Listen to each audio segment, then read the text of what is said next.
آسمان سے نور برس رہا ہے، غلام سجدے میں ہے، اللہ کی عبادت کر رہا ہے اور اللہ کو رو رو کر یہ عرض کر رہا ہے کہ میرے مولا میں غلام ہوں، دن میں میری ڈیوٹیز ہیں، اگر یہ کام نہ ہوتا تو میں دن بھی تیری عبادت کرتا، رات بھی تیری عبادت کرتا۔ آقا بڑا حیران ہوا کہ یہ میرا غلام کیا چیز ہے، ایسی عبادت، ایسا نور اور ایسی گفتگو۔ اگلی رات ہوئی تو اپنی بیوی کو لیا کہ چلو میں تمہیں ایک منظر دکھاتا ہوں، اپنی زوجہ کو لے کر غلام کے کمرے کے پاس گیا، پھر وہی منظر، چھت کھلی ہوئی ہے، آسمان سے نور برس رہا ہے، غلام سجدے میں وہ ہے اور اللہ سے باتیں ہیں، بڑی کیفیت۔ جب یہ منظر دیکھا تو وہ میاں بیوی بھی آنسو بہانے لگے، وہ بھی رونے لگے کہ یہ کیسا غلام ہے۔ صبح ہوئی تو غلام کو آقا نے بلایا اور کہا کہ ہمیں پتہ چل گیا ہے تمہاری رات کی عبادت ہم نے دیکھ لی ہے، تم اللہ سے یہی کہہ رہے تھے نا کہ یا اللہ میں مجبور ہوں، اگر دن میں بھی فارغ ہوتا تو تیری عبادت کرتا، رات میں تو تیری عبادت کرتا ہوں۔ تو ہم میاں بیوی نے فیصلہ کیا ہے کہ آج کے بعد تم آزاد ہو، جاؤ دن میں بھی عبادت کرو، رات میں بھی اللہ کی عبادت کرو۔ اچھا ہماری جگہ کوئی ہوتا تو بڑا خوش ہو جاتا کہ چلو یار انعام مل گیا، غلام کو آزاد ہونا بڑی نعمت تھی، مگر وہ غلام دراصل وہ آقا بننے کے قابل تھا، وہی آقا تھا، وہ بڑا کمال کا بندہ تھا۔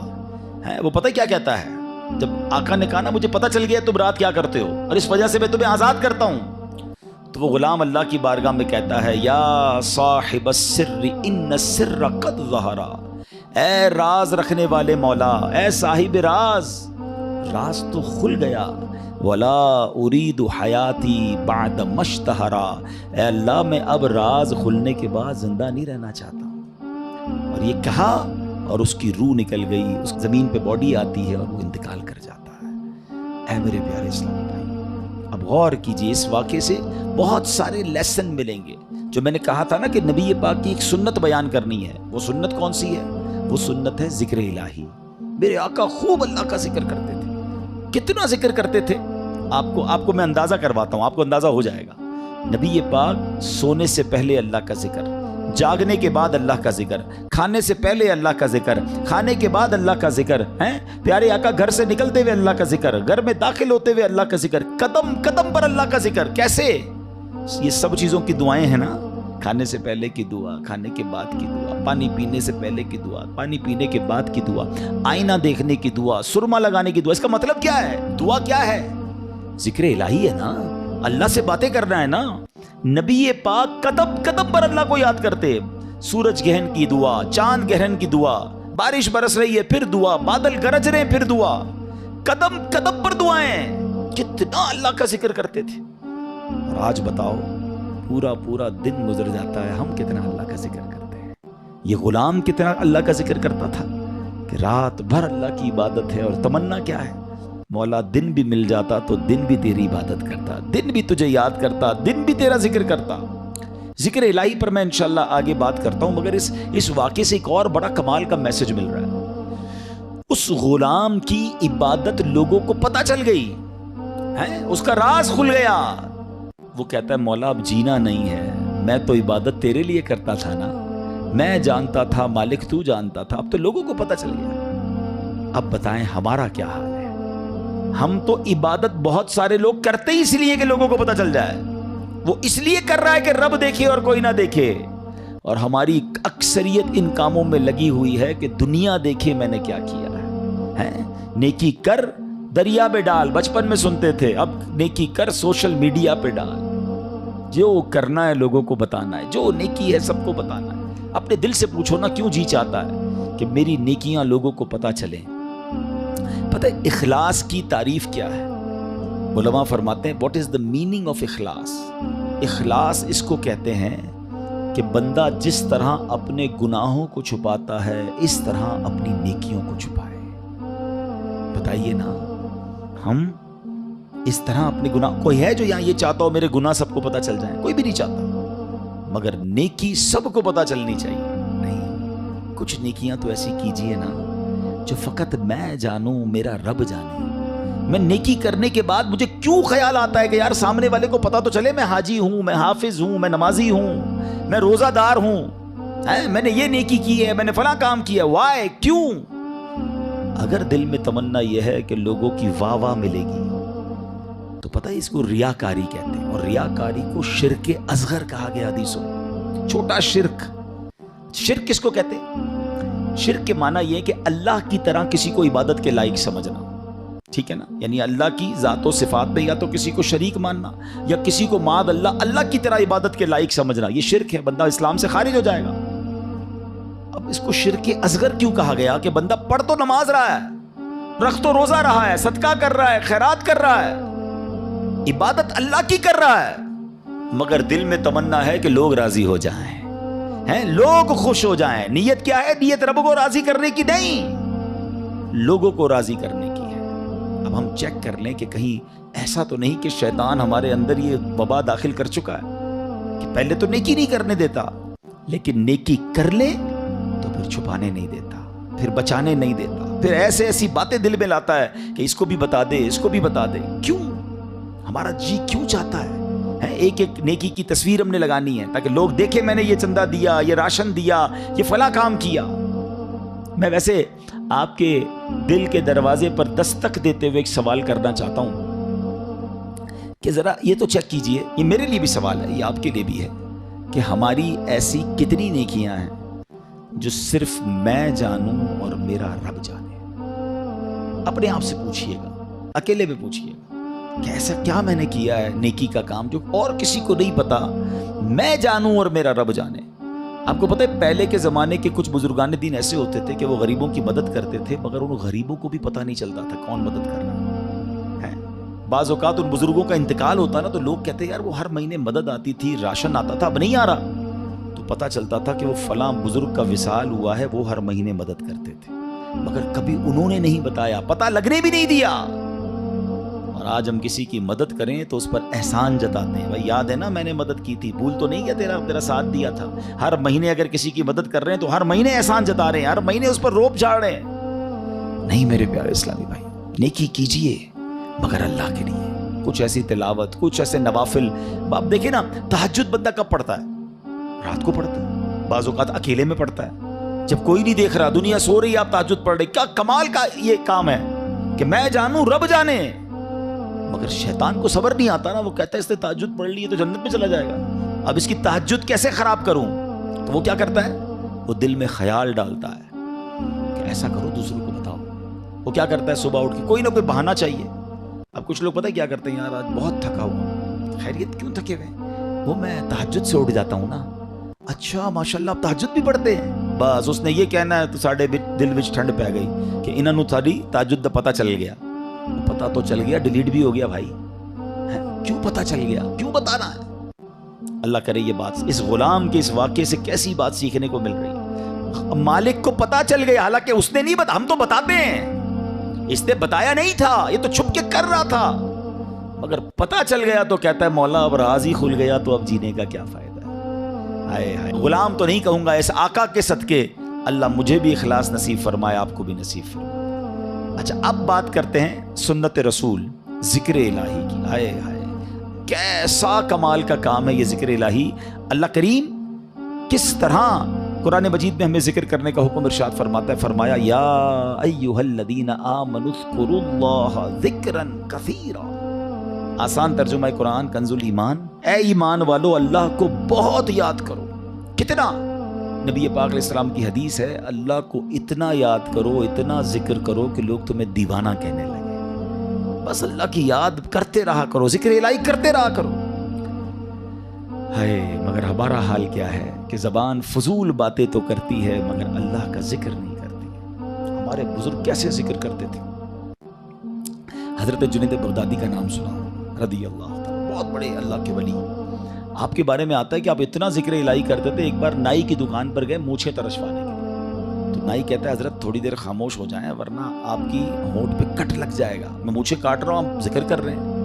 وہ کہتے ہیں ذکر کرتا رہوں گا، تم اپنا کام کرو، ہونٹ کٹتا ہے تو کٹ جائے، میں نے ذکر نہیں چھوڑنا۔ اتنی دیر کے لیے بھی ذکر الہی نہیں چھوڑنا ہوتا تھا۔ ایک بزرگ تھے اور کبال کے بزرگ تھے، حضرت سری سکتی سے مروی ہے کہ میں حضرت جرجانی کے پاس گیا تو ستو دیکھے، وہ ستو پی رہے تھے، روٹی نہیں کھاتے تھے۔ تو میں نے کہا حضرت روٹی آپ کیوں نہیں کھاتے، ستو کیوں پیتے؟ وہ کہتے میں نے کیلکولیشن کی روٹی کھانے میں اور ستو کھانے میں 90 تسبیحات کا فرق ہے. میں اگر ستو پیتا ہوں تو پیٹ پھر بھی بھر جاتا ہے, مگر میں روٹی کھاتا ہوں تو ٹائم زیادہ لگتا ہے. 90 تسبیحات میں زیادہ پڑھ لیتا ہوں, اس لیے 40 سال ہو گئے میں نے روٹی نہیں کھائی ہے. یار کمال لوگ تھے, نیک تھے, پرہیزگار تھے, نیکیوں کا انبار تھا, مگر اور نیکیاں چاہیے. کیوں؟ ان کو پتا تھا نا اجر کیا ہے. آپ کو پتا ہے ذکر الہی کا اجر کیا ہے؟ ذرا مل کر کہیے سبحان اللہ, الحمدللہ, اللہ اکبر. کتنی دیر لگی؟ 10 سیکنڈ مشکل سے. 3 جملے کہے 10 سیکنڈز, ٹھیک ہے. 10 سیکنڈ میں آپ دنیا میں کیا کما سکتے ہیں؟ بغیر کھڑے ہوئے, بغیر پسینہ بہائے, بغیر کوشش کیے, بیٹھے بیٹھے 10 سیکنڈ میں 3 جملے کہے, کیا کمایا پتا ہے آپ نے؟ میرے نبی علیہ السلام کے سچے وعدے ہیں, جو ایک بار سبحان اللہ کہے جنت میں درخت لگا دیا جاتا ہے. ایک بار اللہ اکبر کہے جنت میں درخت, ایک بار لا الہ الا اللہ کہے جنت میں درخت. مجھے بتاؤ تو صحیح کتنی دیر لگتی ہے؟ آپ نے بیٹھے بیٹھے 3 جنت میں درخت لگا لیے. اچھا یہ تو چونکہ نبی پاک کی حدیث ہے, ہمیں عمل کرنا چاہیے, لیکن دنیاوی اسکیم ہو تو آج اگر اعلان کر دوں کہ بھائی یہ فیضان مدینہ میں آپ سب بیٹھ جائیں, آج فجر تک جو جتنی بار سبحان اللہ کہے گا اتنے 1000 روپے ملیں گے. بندہ کہے گا حضرت فجر تک کیوں آپ کہیں, 2-3 دن بیٹھ جاتے ہیں, موبائل بند, تسبیح ہاتھ میں, ہر سبحان اللہ پر 1000 روپے, 100 سبحان اللہ پہ لاکھ روپے. اوئے ہوئے آج تو امیر کروڑ پتی ہو کے جاؤں گا. مجھے سچ بتاؤ, سبحان اللہ کہنے پر 1000 روپے زیادہ قیمتی ہیں, یا میرے آقا فرما رہے ہیں کہ اس کے لیے جنت میں درخت لگ جاتا ہے؟ تو پھر کیوں نہ ہم جنت میں درخت لگانے کا سامان کریں, ہم کیوں نہ اللہ کو راضی کرنے کا اور اپنے لیے آخرت کا سامان کریں. اور ذکر والے کتنے اللہ کو پسند ہیں. ایک بڑی کمال کی حدیث ہے, حضرت سہل بن معاذ رضی اللہ تعالیٰ عنہ اپنے والد صاحب سے روایت کرتے ہیں کہ ایک مرتبہ محفل نور سجی ہوئی تھی. رسول اکرم صلی اللہ علیہ وسلم کے ساتھ صحابہ کرام بھی تھے. ایک صحابی نے حضور سے عرض کی کہ حضور یہ بتائیے کہ جہاد میں سب سے عظمت والا زیادہ کون ہے؟ جہاد کرنے والے تو بہت سارے ہیں نا, بہت سارے صحابہ لڑتے تھے اللہ کی راہ میں, تو حضور ان میں سب سے زیادہ عظمت والا کون ہے؟ تو پیارے آقا نے فرمایا اکثرہم للہ ذکرن, یعنی جو اللہ پاک کا کثرت سے ذکر کرتا ہے وہ زیادہ عظمت والا ہے. اب بات سمجھ رہے, یعنی سب جہاد کرنے والے کمال کے ہیں, مگر ان میں جو ٹاپ پہ ہے جو سب سے زیادہ ذکر کرتا ہے. اب صحابی کہتے ہیں حضور روزہ داروں میں سب سے زیادہ عظمت والا کون؟ روزہ دار تو لاکھوں کروڑوں مسلمان روزہ رکھتے ہیں نا. آقا فرماتے ہیں ان میں سب سے زیادہ اللہ کا ذکر کرنے والا سب سے عظمت والا ہے. سہل بن معاذ فرماتے ہیں وہ صحابی اسی طرح سوال کرتے رہے کہ حضور نمازیوں میں سب سے زیادہ افضل کون ہے؟ یا رسول اللہ زکوٰۃ دینے والوں میں سب سے زیادہ عظمت والا کون ہے؟ ایک ایک عبادت کا سوال کرتے رہے. آقا سب کے جواب میں یہ فرماتے رہے اکثرہم للہ ذکرن, یعنی جو اللہ پاک کا ذکر کثرت سے کرتا ہے وہ اس کیٹیگری میں ان لوگوں میں سب سے زیادہ افضل اور عظمت والا ہے. اب حضرت ابوبکر صدیق رضی اللہ تعالیٰ عنہ بھی حاضر تھے, حضرت عمر فاروق بھی موجود تھے. ابوبکر صدیق رضی اللہ تعالیٰ عنہ جو مسلمانوں کے پہلے خلیفہ ہیں, وہ حضرت عمر سے کہتے ہیں اے عمر یوں تو ذکر الہی کرنے والے ساری بھلائیاں لے گئے. تو نبی پاک نے جب یہ سنا تو کہا ہاں اے ابو بکر بات ایسی ہی ہے, جو ذکر اللہ کی کثرت کرتا ہے وہ ساری بھلائیاں ہی سمیٹ لیتا ہے. یعنی ٹاپ آف دا لیول اگر کچھ لوگ ہیں تو وہ کون ہیں؟ وہ ذکر الہی کرنے والے ہیں. اے میرے پیارے اسلامی بھائیوں, اب ہمیں یہ غور کرنا ہے کہ ہم کتنا ذکر کرتے ہیں, ہماری زبان پر کتنا ذکر ہوتا ہے. حضرت معاذ بن جبل رضی اللہ تعالیٰ عنہ کہتے ہیں میری نبی پاک علیہ الصلوۃ والسلام سے ان کی ظاہری حیات میں جو آخری ملاقات ہوئی نا, تو میں نے نبی پاک سے کہا حضور مجھے کوئی نصیحت فرما دیجیے. تو پیارے آقا علیہ الصلوۃ والسلام سے کہتے ہیں حضور کون سا عمل اللہ کی بارگاہ میں سب سے بہتر اور سب سے زیادہ قرب حاصل کرنے والا؟ تو پیارے آقا علیہ السلام نے فرمایا اے معاذ تمہیں موت اس حال میں آئے کہ تمہاری زبان ذکر اللہ سے تر ہو, سب سے افضل عمل. ٹھیک ہے نا. مفتی احمد یار خان نعیمی اس کے تحت فرماتے ہیں کہ اس کا مطلب یہ ہے کہ بندہ پورا دن کچھ نہ کچھ اللہ کا ذکر مختلف انداز سے کرتا رہے. موت کے آنے کا تو پتہ نہیں نا, ملک الموت تو کبھی بھی آ سکتے ہیں. تو وہ جب بھی میری روح قبض کرنے آئے میں اللہ کی یاد میں ہوں, اللہ کے ذکر میں ہوں, عبادت میں ہوں. اللہ اکبر. اب ذرا غور کریں جن کا پورا دن گزرتا ہے اور زبان پر ذکر الہی نہیں ہوتا. نبی پاک علیہ السلام نے فرمایا کہ جس کا آخری کلام لا الہ الا اللہ ہوگا دخل الجنہ, وہ جنت میں داخل ہو جائے. اچھا چاہتے سب ہیں اب اگر میں سوال کروں گا جواب مجھے نہ دیں اپنے آپ کو دے دیں، آج پورے دن میں کتنی بار کلمہ پڑھا ہے؟ اچھا پورے ہفتے میں کتنی بار کلمہ پاک پڑھا ہے؟ مہینہ پورا گزر گیا کتنی بار کلمہ پاک پڑھا ہے؟ اب حال دیکھ لیں، مرتے وقت سب کو کلمہ چاہیے، زندگی میں پڑھنے کے لیے تیار کوئی نہیں ہے۔ ایسا نہ کریں، یہ افضل الذکر ہے، سب سے افضل ذکر حدیث میں فرمایا افضل الذکر لا الہ الا اللہ۔ اور یہی بات نبی پاک نے فرمائی نا کہ تمہاری آخری جو الفاظ ہوں زبان پر اے معاذ وہ اللہ کا ذکر ہو، یہ اللہ کی بارگاہ میں سب سے زیادہ قرب دلانے والا عمل ہے۔ اب علماء نے اس میں بڑی آسانی کر دی ہے، ہاں اب ذرا غور سے سنیے گا۔ اب ذکر اللہ کی مختلف صورتیں ہیں، ایسا نہیں بالکل یقیناً اللہ کا ذکر اللہ اللہ اللہ سبحان اللہ لا الہ الا اللہ اللہ اکبر سبحان اللہ و بحمدہ سبحان اللہ العظیم یا رحمانو یا رحیمو یا سلامو، یہ سارے اللہ کے ذکر ہیں، مختلف اللہ کے نام لیتے رہیں، اللہ کی یاد میں جتنا ذکر کریں گے یہ ذکر باللسان ہے، یہ زبان سے ذکر ہے۔ مگر ذکر کی اور بھی صورتیں ہیں، آئے ہائے علماء فرماتے ہیں کہ اللہ کی نعمتوں کے بارے میں غور و فکر کرنا بھی ذکر اللہ ہے۔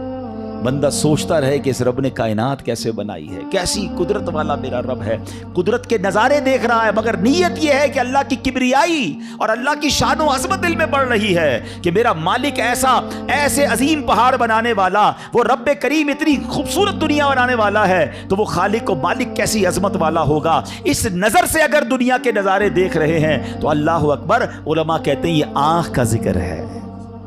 اچھا پھر آگے فرمایا دل میں ہے، بندہ تنہا بیٹھا ہے اور اللہ کو یاد کر رہا ہے، اللہ کی ہے کبریائی اور اس کی عظمت و شان کو یاد کر رہا ہے، اللہ کو دل ہی دل میں پکار رہا ہے، فرمایا یہ دل کا ذکر ہے۔ اچھا پھر اللہ کا ذکر سننا، یہ کانوں کا ذکر ہے۔ اور سبحان اللہ، اب مزے کی بات سنیں، نعت پاک مصطفیٰ سننا یہ بھی اللہ کا ذکر ہے، اللہ پاک کے بندوں کی باتیں سننا یا پڑھنا یہ بھی اللہ کا ذکر ہے، ان کا ذکر خیر سننا، سیرت کی باتیں سننا، بلکہ علماء تو فرماتے ہیں عبرت کے لیے اللہ پاک کے دشمنوں کے احوال پڑھنا بھی ذکر الہی میں شامل ہے۔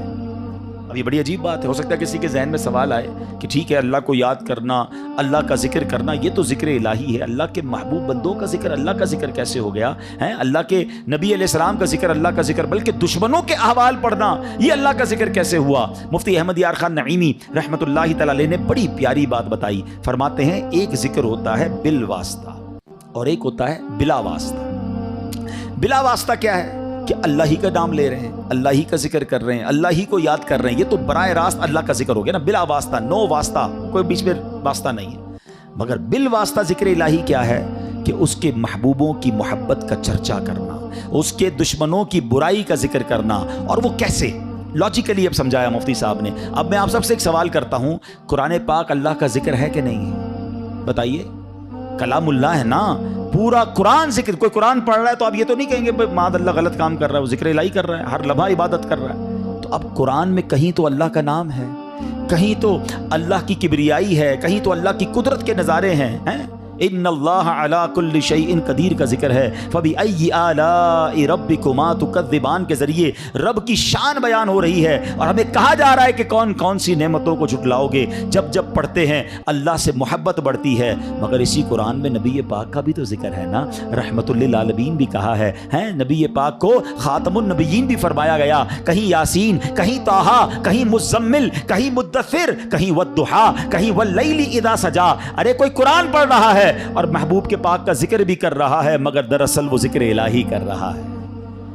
نبیوں کا بھی ذکر، حضرت موسیٰ کا ذکر ہے، حضرت یوسف کے واقعات ہیں۔ اب پورا واقعہ حضرت یوسف کوئی پڑھ رہا ہے تو کیا یہ کوئی کہے گا کہ نہیں نہیں یہ ذکر نہیں کر رہا؟ ارے جب قرآن پڑھ رہا ہے اس کا مطلب یہ ہوا کہ اللہ کے نبی کا ذکر بھی دراصل یہ رب کا ذکر ہے۔ اور اللہ اکبر، قرآن میں تو کئی قوموں کی بربادی کے احوال ہیں، قارون کیسے دھسایا گیا، بنی اسرائیل کیسے عذاب میں گرفتار ہوئے، فرعون کا حال کیا ہوا، یہ سارے واقعات قرآن میں موجود ہیں۔ تو اب اس کا مطلب یہ ہوا کہ اللہ کے دشمنوں کے احوال پڑھنا بھی یہ بھی ذکر الہی میں شامل ہے۔ اور یہ ذکر کی محفلیں کتنی کمال کی ہیں، یہ نصیب والوں کو ملتی ہیں۔ دیکھیں نا، جس کردو میں فیضان مدینہ میں اجتماع ہو رہا ہے، کئی لوگوں کو بلایا گیا ہوگا، کئی لوگوں کو دعوت دی ہوگی، کچھ آئے کچھ نہیں آئے۔ یقین کریں جو آئے ہیں نا وہ خود سے نہیں آئے، انہیں بلایا گیا ہے۔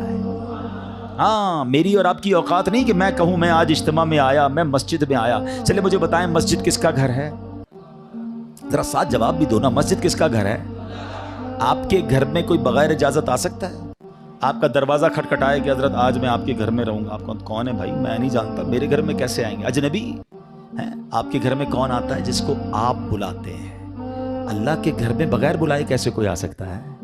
ہم سب کو بلایا گیا ہے، ہمیں موقع دیا گیا ہے، ہمیں سعادت دی گئی ہے. اور سنو، اللہ کے گھر میں آتے رہا کرو. کئی لوگ پورا ہفتہ نہیں آتے، جمعے کی نماز پڑھتے ہیں باقی پورا ہفتہ نہیں آتے. وہ غور کریں کہ ایسا کیا گناہ ہو گیا کہ میرا رب مجھے کیوں نہیں بلاتا، روز 5 وقت مہمان کیوں نہیں بنتا. مبارک ہو اسے جو مسجد میں جس کا دل لگتا ہے اور بار بار آتا ہے. ایک اور مزے کی بات بتاؤں، آپ کے قسم قسم کے رشتہ دار اور دوست ہیں. جو دور کا دوست ہوتا ہے نا، وہ سال میں کبھی کبھی ایک بار آ جاتا ہے.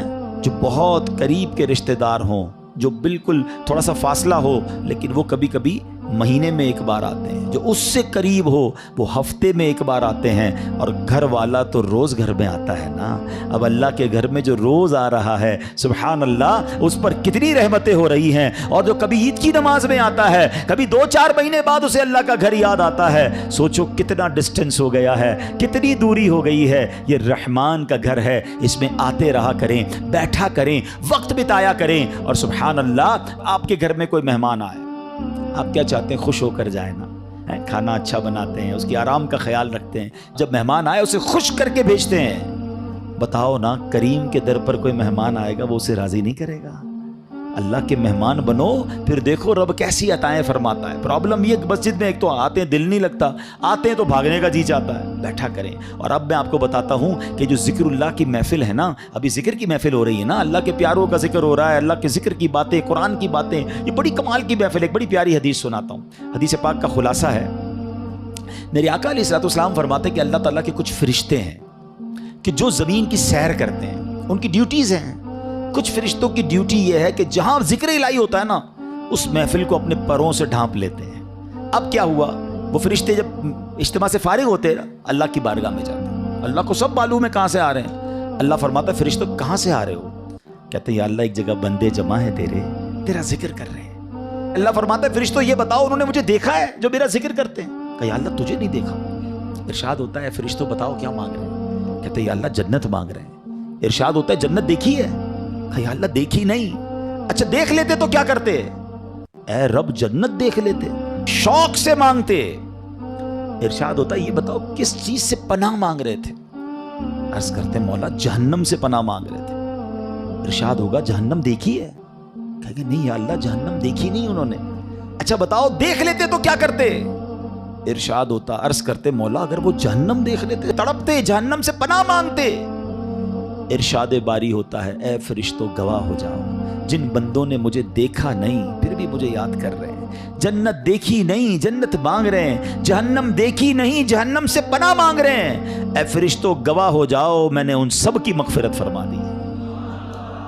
اب مزے کی بات، فرشتے کہتے ہیں یا اللہ ان میں ایک بندہ ایسا بھی بیٹھا تھا جو تیرا ذکر کرنے نہیں آیا تھا. ہو سکتا ہے ہمارے پاس بھی ایسا کوئی بھائی آیا ہو جس کا آنے کا ارادہ نہ ہو، دوست پکڑ کے لے آؤ، چلو یار تھوڑی دیر کے لیے پھر بعد میں کہیں اور چلے جائیں گے، نیت ذکر کی نہیں ویسے ہی آ گیا. فرشتے کہتے ہیں مولا ایک بندہ ایسا ہے جو تیرا ذکر کرنے نہیں آیا تھا. اللہ فرماتا ہے اے میرے فرشتوں یہ وہ مجلس ہے، یہ وہ محفل ہے جس کے ہم نشین محروم نہیں ہوتے، میں نے اس کی بھی مغفرت فرما دی ہے. اللہ کرے کہ اجتماع ہم سب کی مغفرت کا ذریعہ بنے. فرشتے جا کر بتائیں اللہ کو کہ مولا تیرے بندے بیٹھے ایک جگہ پر، گناہ گار ہے، تیرے گھر میں تو بیٹھ کر تجھے یاد کر رہے ہیں، مانتے ہیں گناہ گار ہیں مولا مگر تیرے سوا کون بخشنے والا ہے، جہنم سے پناہ مانگتے مولا تجھ سے، تیری جنت کا تجھ سے سوال کرتے. اللہ بڑا کریم ہے. ایسے اجتماعات میں، ایسی محفلوں میں، ذکر کی محفلوں میں آیا کیجیے، یہ بڑی کمال، کسی کی برکت ہمیں مل جاتی ہے. ہم تو گناہ گار ہیں نا، مگر اتنے بڑے مجمع میں کوئی تو اللہ کا نیک بندہ ہوتا ہے نا. کیا معلوم اس پر برس رہی ہے، مجھ پر بھی برس جائے گی. اس پر رحمت دیکھیں نا، بارش برستی تو سب پہ برستی ہے نا، رحمت کی بارش برسے گی تو کچھ چھینٹے مجھ پر بھی تو گریں گے نا. برستا نہیں دیکھ کر ابر رحمت، بدوں پر بھی برسا دے برسانے والے. مگر آج حال برا پتہ ہے کیا ہے، لوگ اس طرح کی محفلوں میں تو نہیں آتے, بری محفلوں میں بڑے شوق سے جاتے ہیں. کہیں شراب کی محفل, کہیں جوئے کی محفل, کہیں بے حیائی کی محفل. اچھا جب ان کو کہو کہ بھائی نہ جاؤ, یہ نوجوان بیٹھے ہیں, تو وہ کہتے ہیں میں کون سا شراب پیتا ہوں, میں تو صرف بیٹھتا ہوں. میں کون سا جوا کھیلتا ہوں, میں تو بیٹھتا ہوں. نہیں میرے پیارے اسلامی بھائی, جہاں لعنت برس رہی ہے وہاں بیٹھ رہے ہیں. پچھلے دنوں کووڈ آیا تھا نا, کووڈ وائرس نے ہم سب کو ایک چیز سکھائی تھی کہ جہاں وائرس ہو اس سے دور رہو, سوشل ڈسٹینس. ہاتھ نہیں ملاتے تھے یار اپنوں سے. کمال ہے, جراثیم نہ لگ جائے اس لیے ملتے نہیں تھے. کوئی گناہ نہ لگ جائے, کوئی بری عادت نہ لگ جائے, اللہ کا نافرمان نہ ہو جاؤں, کیوں ڈسٹینس نہیں کرتے برے لوگوں سے؟ عقل مند لوگ بیٹھے ہیں, اگر کسی عمارت میں گراؤنڈ فلور پر آگ لگ جائے تو کیا فرسٹ اور سیکنڈ فلور والے آرام سے بیٹھیں گے یار نیچے لگی ہے میں تو اوپر ہوں؟ کیا کریں گے؟ فوراً بلڈنگ خالی کریں گے نا یار, یہ اوپر بھی آ سکتی ہے. آس پاس کے گھر بھی خالی کرا لیے جاتے ہیں. وائے, کیوں؟ کہ یار آگ لگی ہے, بچنا دور ہو جاؤ. جہاں جہنم کی آگ لگی ہے وہاں بیٹھے اور آپ کو پرواہ ہی نہیں ہے کہ یار میں اس کی وجہ سے برا بن سکتا ہوں. بچپن سے جملہ آپ نے سنا ہوگا, اچھے کی صحبت تجھے اچھا بنا دے گی, برے کی صحبت تجھے برا بنا دے گی. لیکن بری صحبتیں مزہ بڑی دیتی ہیں. لوگ کہتے ہیں یار بڑا مزہ آتا ہے, ہم بیٹھتے ہیں, ہم غلط کام نہیں کرتے. آپ یقین کریں یہ بری صحبتیں ہی ہیں جو بندے کو برباد کرتی ہیں. کسی بھی جواری, کسی بھی شرابی, کسی بھی قاتل, کسی بھی چور, کسی بھی منشیات کا استعمال کرنے والے سے پوچھ لیں کہ یہ عادت کہاں سے ملی ہے. 99.99 بلکہ 100% آپ کو جواب یہی ملے گا کہ یار دوست برے مل گئے تھے, انہوں نے لگا دیے. کوئی آ کے یہ نہیں بتائے گا کہ یار ایک دن برتھ ڈے تھی, میری سالگرہ تھی اور ابو نے لا کے چرس کی سگریٹ دی تھی, بیٹا پی لو, یا پستول لو جا کے چوری شروع کرو. ماں باپ نہیں, گھر سے نہیں ملتی بری عادتیں, برے دوستوں سے ملتی ہیں. تو جب ساری دنیا کے برے لوگ بنے ہی دوستوں سے ہیں, اور میں برا دوست چھوڑتا نہیں, کہتا نہیں میں بڑا طاقتور, مجھے کچھ نہیں ہوگا, آج نہیں ہوگا کل ہو جائے گا. برے کی صحبت دل پر اثر ڈالتی ہے. خوبصورت شعر ہے نا, بھلے بندے دی صحبت یاروں, جویں دکان اتاراں, سودا بھاوے ملے نہ لئیے, ہلے آن ہزاراں. کہتے بھلے بندے کی صحبت ایسی ہے جیسے عطر والے کی دکان. خرچہ کرو نہ کرو خوشبو فری میں مل جاتی ہے. جب بھی عطر کی دکان میں جائیں خوشبو, پہلے تو خوشبو ہی آ جاتی ہے اور پھر اس کے بعد چھوٹا موٹا سیمپل بھی فری میں آ جاتا ہے. کوئی پیسے خرچ نہیں ہوئے, فائدہ ہوا. یہ بھلے بندے کی صحبت ہے کہ نیک کی صحبت میں بیٹھو گے نا, کچھ ملے نہ ملے گناہ سے تو بچ رہے ہیں. جو اس پر رحمت برس رہی ہے, مجھ پر بھی 2 چھینٹے برس جائیں گے. تو اچھی صحبت آلویز بینیفیشل ہے. مگر آگے کیا کہتے ہیں, برے بدے دی صحبت یاروں, جویں دکان لوہاراں, کپڑے پاویں گنج گنج پئیے, چنگا پین ہزاراں. کہتے برے بندے کی صحبت ایسی جیسے لوہار کی دکان. لوہار کی دکان میں جائیں تو کیا ہوگا, کپڑے کتنے بھی بچا لو, کوئی نہ کوئی چنگاری سوراخ کر دے گی. اچھا سوراخ نہیں کرے گی تو بدبو تو ہو ہی جائے گی کپڑے میں, کیونکہ دھواں بڑا نکلتا ہے. تو یہی برے بندے کی صحبت ہے, تمہارے اعمال کردار کو وہ بکھیر دے گی, خراب کر سکتی ہے. تو اپنی صحبتوں کو چینج کیجئے, ذکر الہی کی کثرت کیجئے. ذکر الہی دلوں کو صاف کرتا ہے. کئی لوگ کہتے چین نہیں ہے, سکون نہیں ہے, ٹینشن بڑی ہے. اب بتاؤ کوئی سکون شراب میں ڈھونڈتا ہے, معاذ اللہ کوئی بری محفلوں میں ڈھونڈ رہا ہے. آؤ قرآن سے پوچھتے ہیں, اے رب کے کلام ہمیں بتا سکون کہاں ہے. قرآن فرماتا ہے, الا بذکر اللہ تطمئن القلوب, بے شک اللہ کے ذکر میں دلوں کا چین ہے. تو کرے نا ذکر, چین سکون, آپ ریلیکس ہو جائیں گے. مگر جو زبان ذکر ہی نہیں کر رہی, کہہ رہی ٹینشن بھی دور نہیں ہو رہے. بھائی دل مجھے کس نے بنایا ہے, ذرا بتائیے کس نے بنایا؟ دل کس نے بنایا؟ سکون کون بتائے گا کہاں سے ملے گا؟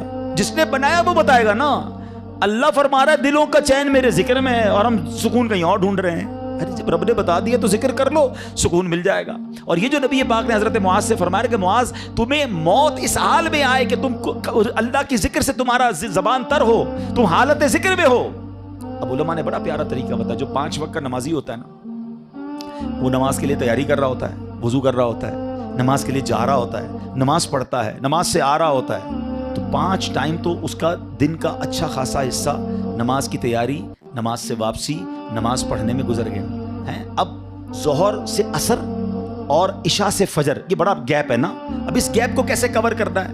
تو علماء فرماتے ہیں کہ اس میں مزید اللہ پاک کا ذکر کر لے. صبح فجر سے لے کے ظہر میں بھی بڑا گیپ ہے, تو فجر کے بعد اللہ توفیق دے تو اشراق چاش پڑھ لے. اچھا, ہر نماز کے بعد تسبیح فاطمہ پڑھے, 33 بار سبحان اللہ, 33 بار الحمدللہ, 34 بار اللہ اکبر. تو یہ بھی کچھ اللہ کا ذکر ہو گیا. اللہ توفیق دے تو رات سونے سے پہلے صلاۃ التوبہ پڑھ لے, سورہ ملک کی تلاوت کر لے. اللہ اور توفیق دے تو تہجد کی نماز اٹھ کے پڑھ لے. تو کبھی نہ کبھی, یعنی ہر تھوڑی دیر بعد میرا عمل ذکر الہی سے ہے, تسبیح ہاتھ میں ہو, درود پاک پڑھ لے, سبحان اللہ. اب یہ وہ عمل ہیں کہ بندہ اگر ان اعمال میں رہے گا تو سچ بتاؤ اس بندے کا جب موت کا وقت آئے گا تو کتنا بڑا چانس ہے کہ کسی نہ کسی موقع پہ ذکر ہی کر رہا ہو, نعت سن رہا ہے, تلاوت سن رہا ہے, خود تلاوت کر رہا ہے, اجتماع میں بیٹھا ہے, درس دے رہا ہے, درس سن رہا ہے, نماز پڑھ رہا ہے, ذکر کر رہا ہے, مارکیٹ میں گیا ہے, نوکری بھی کر رہا ہے, کاروبار بھی کر رہا ہے, تو وہاں بھی اللہ کا ذکر زبان پر جاری ہے. ارے کام تو ہاتھ سے کرتے ہیں نا, کیا ذکر الہی نہیں کر سکتے؟ مسلمانوں کی خیر خواہی کریں, مسلمانوں کی بھلائی والے کام کریں, حلال کمانا بھی عبادت ہے. تو کہیں نہ کہیں عبادت میں مصروف ہوگا, جب بھی موت آئے گی انشاءاللہ اچھے حالت میں آ جائے گی. علماء فرماتے بندہ جس حال میں مرے گا نا اسی حال میں اٹھایا جائے گا. تمنا کیا ہے ہماری؟ اے اللہ ہمیں سجدے والی موت دے دے, اور وہ سجدہ بھی کاش مسجد نبوی والا ہو, مدینے والا ہو, کلمے والی موت ملے, درود والی موت ملے. اچھی موت کس کو چانس ملے گا؟ جو روز نماز پڑھتا ہوگا نا, جو پورے دن میں نماز ہی نہیں پڑھ رہا اور معاذ اللہ جھوٹ بول رہا ہے, گالیاں نکال رہا ہے, شرابیوں کی محفل میں بیٹھ رہا ہے, فلمیں ڈرامے دیکھ رہا ہے, موبائل پہ بھی بے حیائی دیکھ رہا ہے. بتاؤ کتنا بڑا چانس ہے کہ جب ملک الموت آئیں گے تو وہ اسی حالت میں مر جائے, اور اسی حالت میں مرنے والے کو اسی حالت میں اٹھایا جائے. ہماری تمنا تو یہ ہے کہ میں سو جاؤں یا مصطفیٰ کہتے کہتے, کھلے آنکھ صلی اللہ کہتے کہتے. ایسا نہیں ہو سکتا معاذ اللہ کوئی شراب کے نشے میں ہے یا کوئی بے حیائی کر رہا ہے اور ملک الموت آئے تو وہ کہے کہ بھائی ابھی روح قبض نہ کرو, میں ذرا توبہ کر لوں. نہیں, آگاہ اپنی موت سے کوئی بشر نہیں, سامان 100 برس کا ہے, پل کی خبر نہیں. تو اے میرے پیارے اسلامی بھائیوں, آج نیت کر لیں, جس حالت میں مرنا نہیں چاہتے نا وہ کام چھوڑ دیں, کیونکہ ایسا نہیں ہوگا کہ آپ کوئی غلط کام کر رہے ہیں اور موت آ گئی تو آپ روک سکیں گے. تو اب آپ ڈیسائیڈ کر لیں کہ کس حالت میں مرنا ہے اور کس حالت میں نہیں مرنا. جس حالت میں نہیں مرنا نا, فارمولا سمپل یہ ہے کہ وہ کام چھوڑ دیں کہ یار موت تو اس وقت بھی آ سکتی ہے, اور جس حالت میں مرنا چاہتے ہیں وہ کام بڑھا دیں. اللہ اللہ, ذکر الہی, نمازیں, درود, تلاوت, اچھی محفلیں, بری صحبتوں کو چھوڑیں. اور اب آخر میں ایک بڑی خوبصورت حدیث پاک, معراج کی رات میرے آقا علیہ السلام نے عرش کے نور میں ایک لپٹا ہوا آدمی دیکھا. میں نے پوچھا من ھذا ام ملکا, کیا کوئی یہ فرشتہ ہے؟ اللہ کے عرش کے نور میں لپٹا ہوا اتنا بڑا مقام. کہا گیا نہیں. آقا فرماتے انبی, کوئی نبی ہے؟ سوچے کتنا بڑا مقام ہوگا کہ نبی پاک سوال کیا کر رہے ہیں جبریل میں سے, کوئی فرشتہ ہے, کوئی نبی ہے ایسے مقام پر؟ تو کہا کہ نہیں. میں نے کہا من ہوا. آقا فرماتے ہیں علیہ الصلوۃ والسلام, میں نے پوچھا پھر یہ کون ہے؟ ارشاد ہوا حضور یہ وہ شخص ہے جس کے اندر 3 عادتیں تھیں. سچ بتاؤ, میں ابھی عادتیں نہیں بتاتا ہوں, اگر اتنا بڑا مقام ملنا ہے تو کچھ بھی ہو 3 عادتیں اپنا لینی چاہیے نہیں اپنا لینی چاہیے؟ خود بتاؤ یار, پھر تو جو بھی کر لیں گے بھائی, اتنا بڑا ہی نا. اب کام کیا ہے, زیادہ مشکل نہیں ہے. فرمایا اس کی 3 صفات تھی. نمبر 1, اس کی زبان ہمیشہ ذکر اللہ سے تر رہتی تھی. زبان تر کر لو نا یار, اللہ اللہ اللہ, سبحان اللہ, اللہ اکبر, لا الہ, فضول باتیں کم کر دو. نمبر 2, اس کا دل مسجد کی طرف لگا رہتا تھا. مسجد سے نکلنے کے بعد پھر بھی دل چاہتا مسجد میں جاؤں. پتہ ہے علماء کیا فرماتے ہیں, کسی کے اگر ایمان کو چیک کرنا ہے نا کتنا مضبوط ہے, یہ چیک کرو کہ اس کا مسجد سے تعلق کتنا مضبوط ہے. زیادہ مسجد میں آتا ہے, سکون سے بیٹھتا ہے, سمجھ لو ایمان مضبوط ہے. اور مسجد میں دل ہی نہیں لگتا, بھاگتا ہے مسجد سے, تو سمجھ لو کہ ایمان میں کمزوری کہیں نہیں ہوگی. ایک اور بڑی پیاری مثال دی گئی, فرمایا مومن مسجد میں ایسے ہوتا ہے جیسے پانی کے اندر مچھلی, فش ان دا واٹر. اب اپنے آپ سے چیک کریں, جو مجھے مدنی چینل پر سوشل میڈیا پہ سن رہے ہیں وہ بھی چیک کریں کہ مسجد میں جا کر سکون ملتا یا بے چینی, بے کلی شروع ہو جاتی کہ یار کب ختم ہوگا, کب نکلیں گے, باہر نکلنے کو جی چاہتا ہے. تو چیک کرو دل میں پرابلم تو نہیں ہو گئی, مجھے اللہ کے گھر میں سکون نہیں آ رہا. ارے اس سے بڑھ کر سکون کی جگہ کون سی ہوگی؟ رحمان کے گھر میں آ گیا ہوں, رحمتیں برس رہی ہیں, کہتے ہیں امان میں آ گیا ہوں, اب کوئی ٹینشن نہیں, اللہ کے گھر میں ہوں نا, اسی نے سنبھالنا ہے, اسی نے بچانا ہے, اسی نے بخشنا ہے, میری پرابلم بھی اسی نے سالو کرنی ہے. مگر پرابلم یہ ہے کہ دنیا داروں کے گھر میں سکون ملتا ہے، اللہ کے گھر میں سکون نہیں ملتا۔ تیسرے نمبر پہ اس بندے کی صفات کیا تھی؟ فرمایا اس کی وجہ سے کبھی اس کے والدین کو برا بھلا نہیں کہا گیا۔ ہائے ہائے کتنا پیارا میرا دین ہے۔ زندگی میرے بھائیوں ایسے گزارنا کہ میری وجہ سے، آپ کی وجہ سے ہمارے ماں باپ کو کوئی برا نہ کہے کہ یار یہ کیسا بیٹا ہے، ایسا ہوتا ہے والد، ایسی تربیت کی ان کے ماں باپ نے، گالیاں نکالتا ہے، لڑائی جھگڑے کرتا ہے، سب کو ستاتا ہے۔ نہیں، اللہ کرے ایسی زندگی گزاروں کہ مجھے دیکھ کر کوئی کہے کہ سبحان اللہ والد نے کیا بیٹا تیار کیا ہے، ماں باپ نے کیا تربیت کی، اللہ ان کے والدین کو سلامت رکھے کہ ایسا تحفہ امت کو دے کر گئے۔ ایسا بننا ہے مجھے اور آپ کو کہ میری وجہ سے کتنا برا بیٹا ہے وہ، کتنی بری اولاد ہے وہ کہ جس کی وجہ سے اس کے والدین کو برا بھلا کہا جائے۔ اور آج کہا جاتا ہے کہ جو لوگ لوگوں کو ستاتے ہیں، تنگ کرتے ہیں، ٹینشن دیتے ہیں، لوگ کہتے ہیں یہ کیسی تربیت کی ان کے والدین نے۔ اور ماں باپ اگر قبر میں ہیں، سچ بتاؤ کتنا دکھ ہوتا ہوگا اس بچے کی وجہ سے کہ بیٹا دنیا میں ایسے کام کر رہا ہے کہ لوگ ہمارے بارے میں بری بات کر رہے ہیں۔ ارے میں تو اپنے ماں باپ کے لیے دعاؤں کا سبب بنوں، لوگ مجھے دیکھ کر میرے ماں باپ کو دعائیں دیں، کتنی روح خوش ہوگی ان کی کہ سبحان اللہ میرا بیٹا میری بیٹی ایسی کہ اسے دیکھ کر لوگ ماں باپ کو قبرستان جاتے ہیں۔ ایسے بھی دیکھے ہم نے ماشاءاللہ ایسے علماء اور ایسے نیک لوگ کہ جنہوں نے ایسے دین کے کام کیے کہ لوگ ان کی خدمات کو دیکھ کر ان کے والدین کی قبر پر جا کر دعا کرتے ہیں۔ کیوں کہ ایسی اولاد دی امت کو۔ کاش یہ بات سمجھ آ جائے کہ میری وجہ سے کبھی میرے والدین کو برا بھلا نہ کہا جائے۔ اور اے میرے پیارے اسلامی بھائیوں، اگر اس کو تھوڑا سا میں آگے لے جاؤں، اس والدین سے بڑھ کر پتہ ہے کس کا حق ہے؟ وہ ہمارے آقا کا ہم پر حق ہے۔ رحمت للعالمین کے امتی ہیں، خاتم النبیین کے امتی ہیں صلی اللہ تعالی علیہ وسلم۔ کوئی چھوٹی بات ہے؟ بن مانگے بنے ہیں؟ ہے کوئی آپ میں سے جس نے دعا کی ہو یا اللہ آخری نبی کا امتی بنائی ہو؟ کسی نے بھی دعا نہیں، ہمیں تو پتہ ہی نہیں تھا، اللہ نے مہربانی کی اس دور میں پیدا کر دیا۔ ہم نبی پاک سے پہلے بھی پیدا ہو سکتے تھے، کسی اور نبی کے امتی ہو سکتے تھے، بغیر مانگے بن مانگے دیا، اور اتنا دیا دامن میں ہمارے سمایا نہیں۔ آقا علیہ السلام کا امتی ہونا، نبی پاک کی امت میں شامل ہونے کے لیے انبیاء تمنا کرتے تھے، اور مجھ جیسے گناہگار کو بنا دیا۔ اور آقا کیسے کہ پیدا ہوتے وقت یاد رکھا، معراج میں یاد رکھا، قبر میں اتارتے وقت یاد رکھا، اور بیشر میں بھی یاد رکھیں گے۔ دعائیں کرتے رہے امت کے لیے، آنسو بہاتے رہے ہم گناہگاروں کے لیے۔ ایسے نبی علیہ السلام کا امتی without any struggle, without any asking, مانگا بھی نہیں اور بنا دیا۔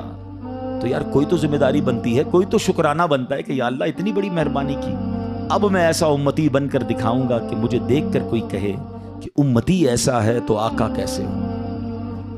مزہ یہ ہے نا کہ مجھے دیکھ کر کوئی کہے کہ امتی ایسا سچا، اس کے نبی کیسے سچے ہوں گے۔ اگر مسلمان ایسا ہے تو اسلام کتنا پیارا مذہب ہوگا۔ غیر مسلم مجھے دیکھیں تو کہیں یار کہ مسلمان ایسا ہوتا ہے تو پھر مذہب کیسا ہوگا، چلو کلمہ پڑھ کر مسلمان ہوتے ہیں۔ مگر سچ بتائیں آج کیا حال ہے؟